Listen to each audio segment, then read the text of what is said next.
beans are hardy and the young plants will survive frosts, so they can be sown any time from November to May.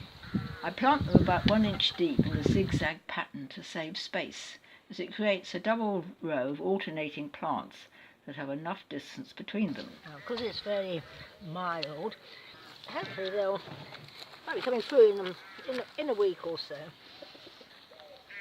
But here's some I sowed in probably November, and they survived the winter. I shoved some of these broad beans in last autumn. It was a warm, sunny spot. And they are starting flowering. So, with any luck, we'll have a really early crop of broad beans. The mice don't get to them, and the chickens don't scratch them up. Started as being 1 inch or so above ground, looking very healthy. And then you come one morning and find that there's a lot of little holes, and the mice has hooked them all out.